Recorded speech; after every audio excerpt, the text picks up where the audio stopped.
Hey gang, Dan Shank with Swingweight coming back to you with another great video. Today we're going to talk about swing weight and twist weight.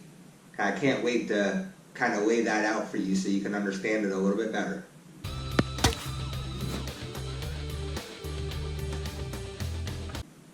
So this question actually came on my first welcome video from George Watson. He wanted me to talk about swing weight. I'm not really going to go into the actual definition of swing weight or even twist weight. You can find those on Tennis Warehouse University, and I'll link that in the bottom of this video. And you can read about what swing weight is and what twist weight is. But what I'm going to really talk about is I'm going to talk about the importance of swing weight and how it can affect your game. So when we take a tennis racket, and this is mine personally, and this is the Yonex E-Zone DR100, and when we put this on the stringer, and I'll do that shortly, but I've already done it, and you get a swing weight, what is that swing weight telling us? Well, it is actually telling us how hard it is for you to make a circular motion to hit the tennis ball. Now, the lower the swing weight, the more maneuverable the racket. The higher the swing weight, the less maneuverable the racket, but also more plow through. So meaning that you're going to get more power and you're going to be able to hit the ball harder with a higher swing weight. Now please understand that with a higher swing weight, you're going to be able to swing the racket slower. It's going to have less acceleration because there's more mass in that upper portion of the racket that has to go through. Now, a lot of people add weight to their rackets to kind of get swing weight, but there's really some key areas that you want to make sure that you add weight to get the desired effects that you're looking for. You can add some lead tape to the bottom portion of your racket here, and that will indeed increase swing weight, but it's not really a recommended place, in my opinion, to put your lead tape. And the reason being is most people tend to hit higher on the string bed. So if you add more weight towards the bottom of the string bed, then what's going to happen is you're going to lower the sweet spot. And if you put too much, you could lower the sweet spot down to an area where you don't really make contact a whole lot. So it doesn't really make any sense to put weight there. Now we could put weight somewhere in the balance point. And if you put weight right at the balance point, it's going to affect swing weight pretty minimally. And a lot of people will add weight into the butt cap or underneath the grip and the handle. And what that does is that will actually increase maneuverability without affecting swing weight all that much. So if you do have a racket with a lot more swing weight, but you want to make it more maneuverable, you could just add a little bit of weight into the handle to kind of get the balance point up to make it a little bit easier to maneuver.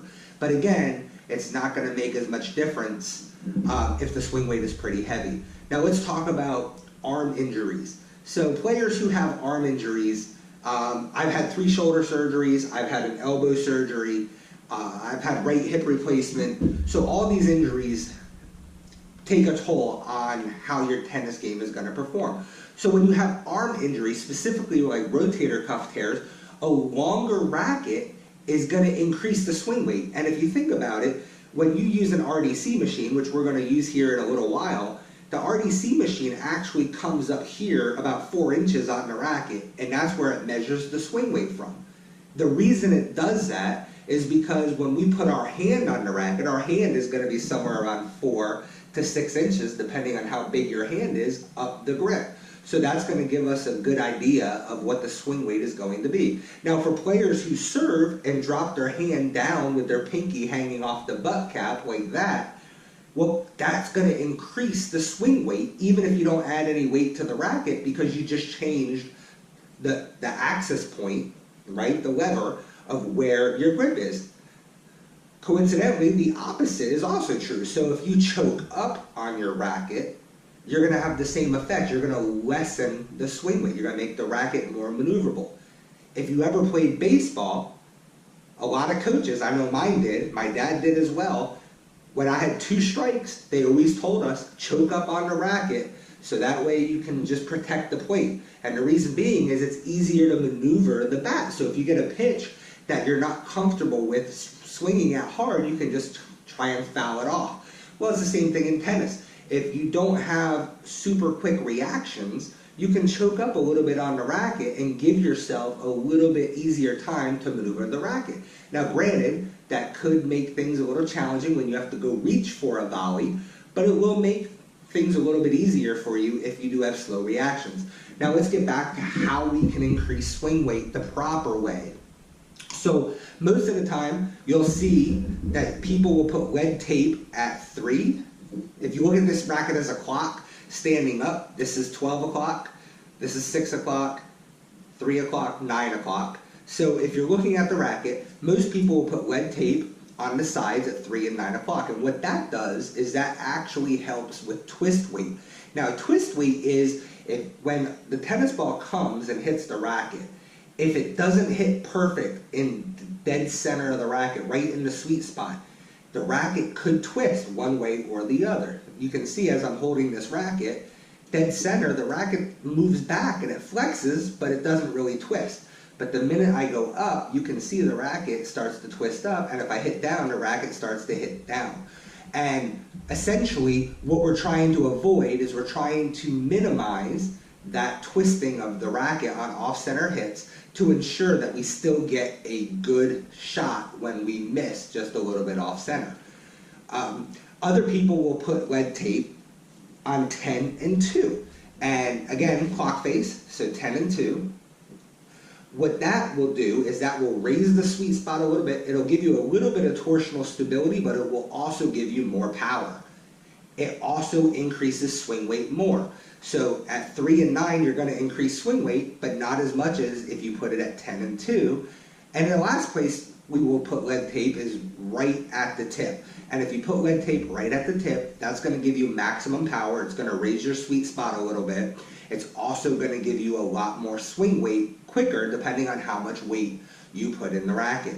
So now that we've talked about all this, what I'm going to do is I'm going to show you, using a Babolat RDC, how swing weight can affect rackets. Now bear with me, I don't have all the special computer and camera equipment to walk around with me and make it so the camera doesn't jar, so I have it on a stick, so I'm going to try and keep it as level as possible so you don't see all the bouncing. But let's go see what the RDC machine is going to do. So make sure that you guys can see everything.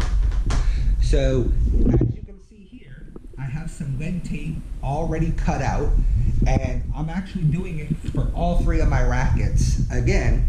So I already cut out the lead tape for my rackets. Now I do have a racket right here that's not strung yet. So let's weigh them out and just kind of see what they weigh firsthand. So here's the scale. I'm going to lift up the cover, try and get it at an angle so you can see. So an unstrung racket, and I did modify the grip slightly. As you can see, my grip right here flares out a little bit because I like it that way. So I actually have 3 heat shrink sleeves just around the butt cap, which added about 8 or 9 grams of weight to the racket. But when I put the racket down, you'll see unstrung, it's 11.55 ounces. So if I take that off and I put this racket on there, now this racket, as you can see, is strung. This racket is strung with Ytex Quadro Twist in the mains, and that's Babolat Excel in the crosses. And now it jumps up to 12.25 ounces. Now if I take my other racket here, which is also strung with Quadro Twist, but it has Genesis Zona Spin Hexa in the crosses, 16 gauge for the Genesis Zona Spin, 16 for the Excel, 16L for the Quadro Twist. You'll see it's also 12.25 ounces. They're spot on. But what happens when we take these rackets over to the RDC? So we're going to walk over to the RDC machine.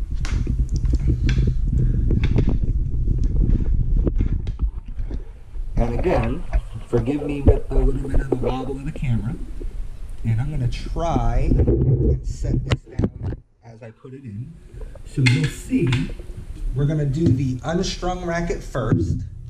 And we're going to put it into the RDC. And as I turn the racket and test it, we're going to go ahead, we're going to let it go. And the RDC machine is going to give us a number. And you'll see that number right here is 284 on the swing weight machine. So unstrung, the swing weight of this racket is 284. Now, here is the genesis zone spin hexa racket in the crosses. Then we're going to press the button and we're going to pull back on the lever and we're going to run it again. And you'll see that that reads at 319. And we're going to do one more. And we're going to do the Babolat Excel 16 with the quadro twist. Same thing.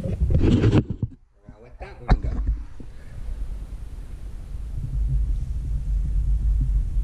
Oh, we didn't press the button good enough, so we're going to have to do it again.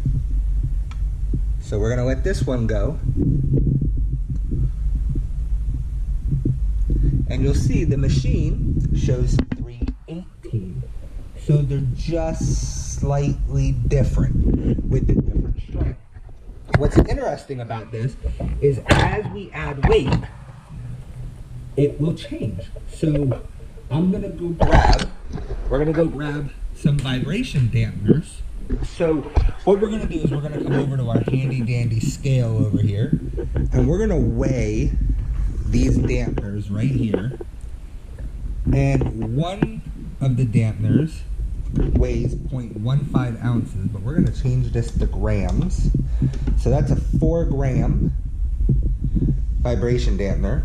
2 of them is 9 grams.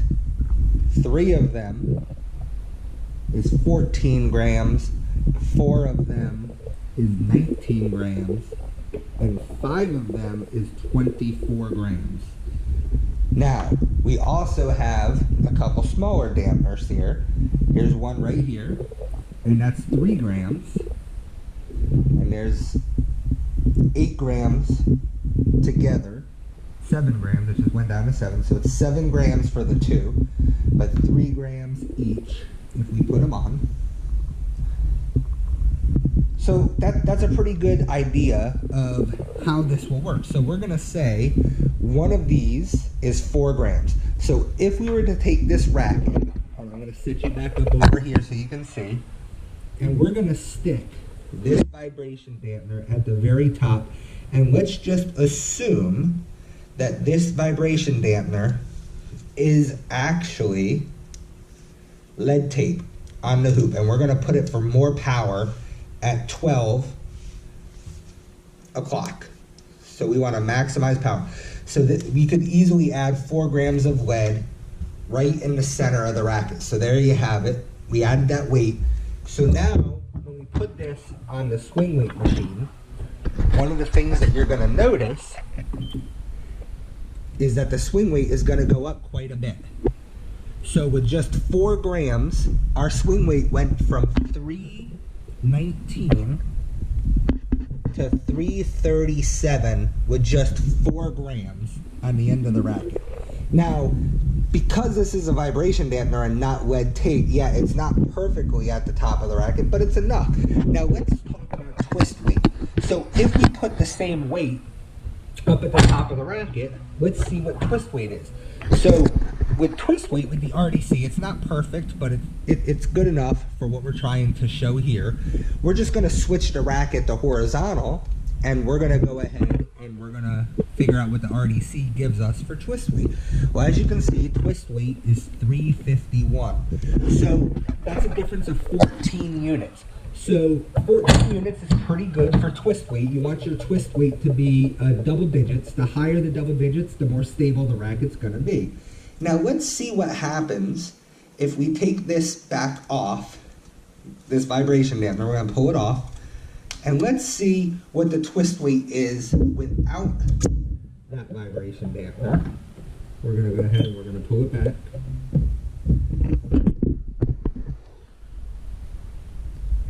And you'll see the twist weight is now 335. So that's a difference of 17 units. So by putting this vibration dampener on the top, we actually reduced our twist weight, meaning we made the racket a little less stable. Why did we do that? Well, again, if you think about the racket as an axis, we changed the balance point of the racket and we moved the balance point closer to the head of the racket. So since we changed the balance point closer to the head of the racket, it makes it easier for the racket to twist. So let's see what happens when we add the same thing to the sides. So we're going to say that this racket is, we're going to put one vibration dampener, which is 4 grams at 3. We're going to do another one at 9 o'clock. And let's see what happens. Now, we did add more weight to it, right? We added 9, this is 9 grams of weight, but this is just showing you how weight can affect the racket as far as swing weight goes.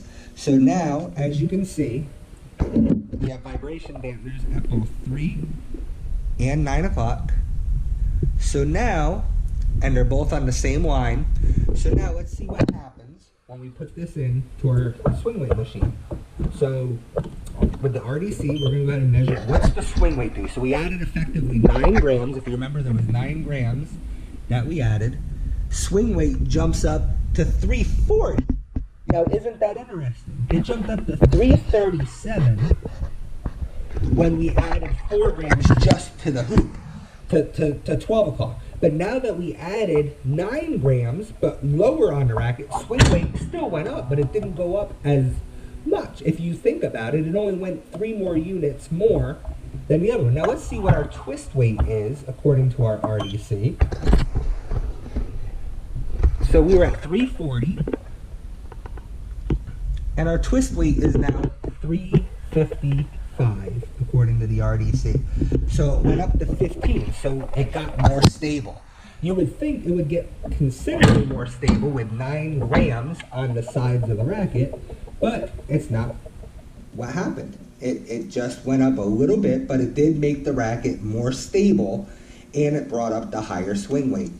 Now, let's just say we take off this 9 grams, and let's say we put 4 grams at the very bottom of the racket. So we're going to add some more weight to the bottom of the racket, and there's already a vibration dampener down here, so we technically already have 3 grams with the other vibration dampener that's there. But now we add it to the bottom of the racket. Let's see what happens to our swing weight when we do that. So we're going to pull. So our swing weight is only at 324, so it didn't go up nearly as much. If you remember, it went up to 337 when we put it at 12 o'clock, but at 6 o'clock it only goes up to 324. Now let's see what our twist weight does. So our twist weight, as we do it, we would expect that it's going to be relatively the same. So I got to pull it again. Didn't quite accept my input the first time. So we're at 339. So again, it went up by 15 units, which was the same as if we added 9 grams to 3 and 9. Well, why? Well, because we lowered the center of mass towards the handle, which means it's harder to twist the racket when you have a lower sweet spot. But that, again, most players don't hit the ball down here. We hit it in the middle or up higher. So it really doesn't help you in that regard. So let's go ahead and see what happens if we add a little bit less weight. So we're going to grab a smaller dampener, and we're just going to put it at the top. So this is 3 grams. So instead of 4 grams, it's going to change to 3 grams.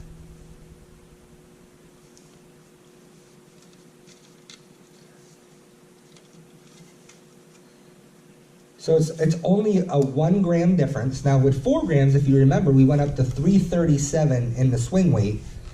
So let's see what happens when we put 3 grams up there.